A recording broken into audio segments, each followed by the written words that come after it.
Well, it's December and it's Australia and we have diode snowflakes. It's obviously the middle of summer is when we have our Christmas, and that's why you can hear the air conditioner in the background. In any case, this is the Christmas special. I've already done December donations and deliveries. You can probably find that in a link in the description if I remember to put it there. In any case, we're going over what we got for Christmas, and I got one slightly preemptively. This one showed up from my lovely financial manager. I've been using a first gen Garmin eTrex for years, and it's the basic model that just has black and white screen with a line track. This one supposedly has a lot more features. We're going to open it up and have a look what's in here. And it's apparently IPX7 water rated, which is good because I'm going to use it on my amphibious vehicle. Have a look at what we've got. I'm going to unbox stuff on camera. Probably stuff that happens on actual Christmas Day will be already unboxed by the time you see it, but I'm sure you can deal with it. You can hear some of the commotion in the background. Let's have a first look at this. So we have a cable which is micro USB. That's irritating. Can they not upgrade to... No, it's mini B. Can they not upgrade to micro USB already? Anyway, I'm guessing though this design is quite old, so I think it predates micro USB. Anyway, it's still light years ahead of the one that I've got.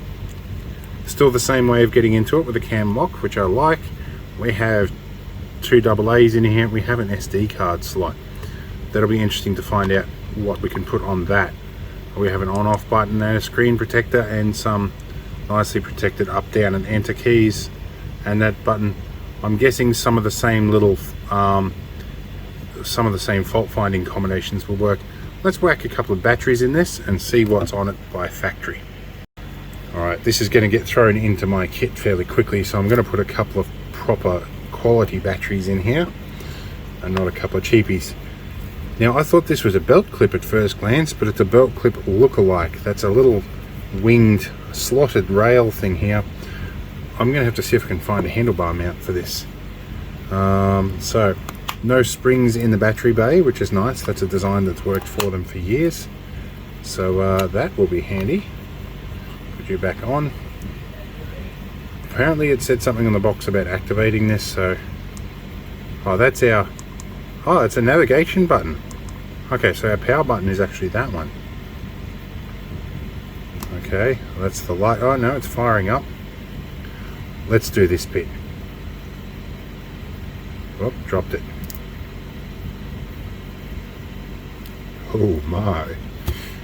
Anyway, we'll see how this goes. There's a backlight on here. Guess the backlight will be available. There we go. Alright, so I guess this is our navigation button. It's like an IBM ThinkPad. Go through English. Yes. Okay, and we've got backlight intensity control because this has gone dimmer. So we've got set up. Oh, it does geocaches. That's nice. I'm an avid geocacher. Photo viewers. Really? I guess you can put photos on it. It doesn't have a camera in it, does it? I guess not. That, I assume, is the USB port there. Let's actually check that out. Get my prosthetic thumbnail here. Yep, that is indeed the micro B port. I'm guessing I can load software and firmware onto that. I guess we'll find out now. This could be a little harder to use on the move in the Argo, but I guess I'll set it up so I don't need to. Have a calendar, track manager, route planner, sun and moon, area calculations. It's got a few other things. Calculator would be nice. Hunt and fish, always had that on the old one. That's kind of handy if you're going coastal, tide times and whatnot. Man overboard, I don't know what that's going to be. Satellite info and adventures. I'm going to have to learn about all of this. Satellite 23 is usually always the one I pick up this time of day. So what's our back button? How do we go back? Back button there. That's nice. Adventures, no results found. Proximity alarms. Okay, we can set up. That's interesting. What's man overboard about? Man overboard. Do you want to store and begin navigation to the man overboard waypoint. Okay, so I guess if somebody goes over, you can straight away hit man overboard and track that position and then go back to it. That is going to be obviously interesting and useful. Create a waypoint. Okay, stopwatch and alarm clock's going to be obvious. Okay, calculator is useful, but it's sort of a basic functionality. There's no touch screen on this, so alright, still handy to have that. Hunt and fish.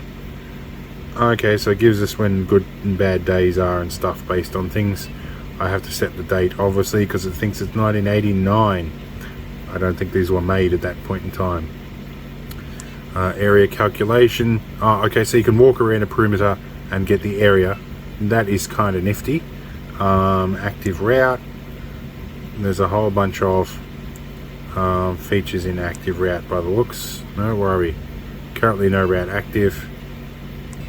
Profile, we can create a profile. Don't really need to right now. Track manager, okay. Well, that would be nice to be able to enable and disable tracks. I can't do that on my old one. Route planner, we can create a route. Photo viewer, I guess there's a couple of photos on here. And we can scroll through. There's the Garmin factory. Okay, back. Geocaches. Okay, yeah, we can download caches, and it's got a separate part for that. That's kind of nice. Waypoint managers, setup, trip computer, compass. We're going to go through all that sort of stuff. I'll go through all the setup off camera, but nifty bit of gear. But yes, I am taking my time to unbox things a bit more because there's not likely to be much. I tend to do fairly small Christmases. In any case, this could be very handy. I just got to order myself a handlebar mount for this, or get my 3D printer working again, one of the two. Anyway, interesting stuff. Let's move on to the next one. But wait, before we move on to the next one, I forgot to go to the map feature. That was the primary thing I wanted to see. What sort of maps we had in here. Can we zoom in? We can. So we have some basic maps in here already. And we can move a cursor around. Okay, chunky, reminds me of my old 486, but functional nonetheless. Cool, I have to see if I can put some Garmin topo maps in here. Anyway, it's interesting stuff. I'll play with it further. Alright, a delivery has arrived. This one has the name Ray Palmer written on it, which is certainly not correct. Anyway, and it seems to be a huge box, and if this is what I think it is, the box is going to be massive overkill. But then again, this is from Reboot IT, so maybe they learnt their lesson from last time in that their courier is throwing stuff across the back of the truck. Alright, let's see if I can fit this in here. Alright, so yes, they put it in a massive padded bag. Alright, I love these padded bags. Actually, this one could be handy for a few things, so I might reuse that one.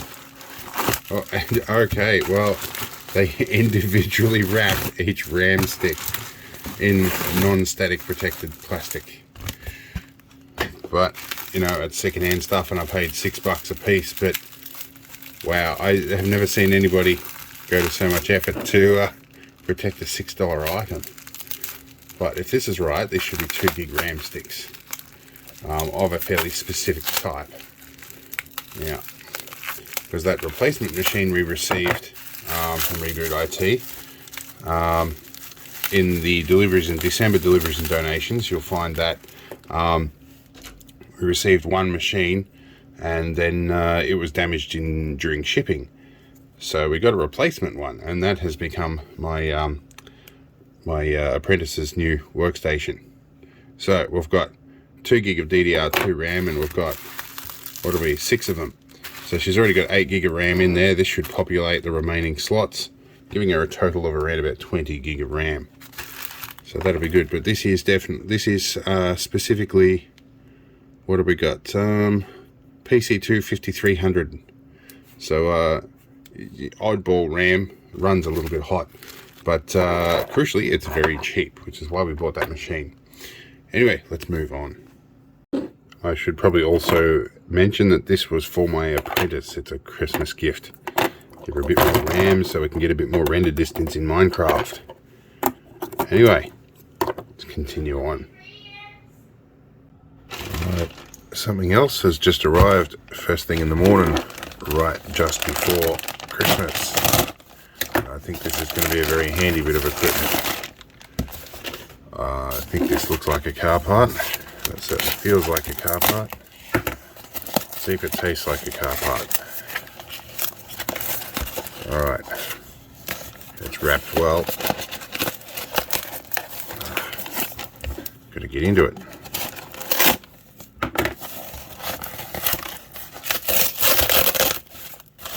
There we go. Wow, okay, well, they packed it good.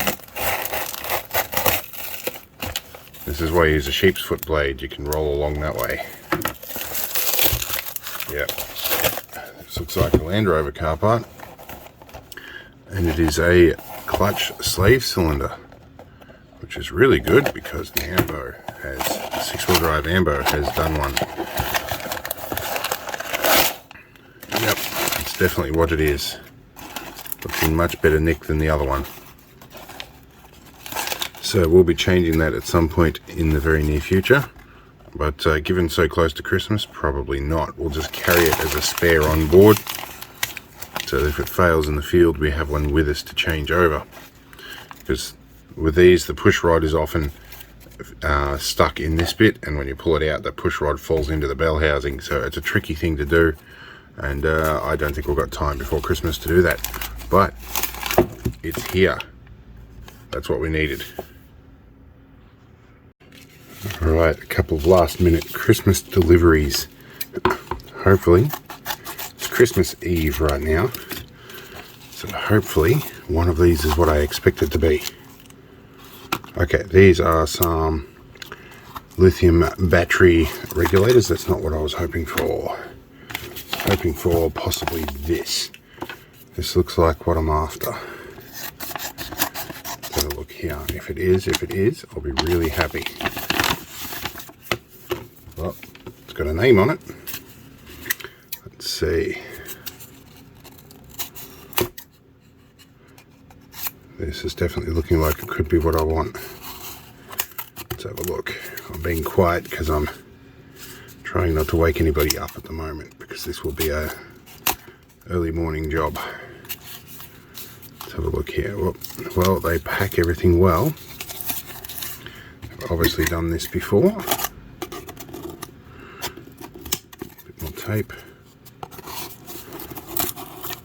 There's a reason why I'm opening this over a white bench top. Yes, here we go. Yep, this is definitely what I'm looking for. This is an opal triplet. Alright, good stuff. This I'm going to use to fix this. And it's the perfect size. Alright, we did good. Anyway, let's see what else shows up. Alright, well, the last thing, this is something I got for Christmas. A lot of my presents apparently hadn't showed up because of postage delays, but see, here we go. I got something very utilitarian, which suits me just fine. I got FXD shorts. You see me wearing these in practically every video. I've got a beige pair and two black, or a khaki pair and two black ones. These will be good. They will go into my collection of about 20 or so of them already. This will be very good. So that was an actual present on Christmas Day. There's going to be probably a couple of other things. There are a couple of things I won't show here because, you know, they're a bit of fun with the missus. So anyway, so yeah, this is pretty much what's happened in the lead up to Christmas. Typically, I don't get a lot on Christmas Day. It all sort of happens in the few days beforehand. But that's pretty much what I got for Christmas. So yeah, if you found it interesting or you want to just brag about what you got for Christmas, leave us a comment. Have a bit of fun. The interaction might actually make me a little bit of money too. We'll find out.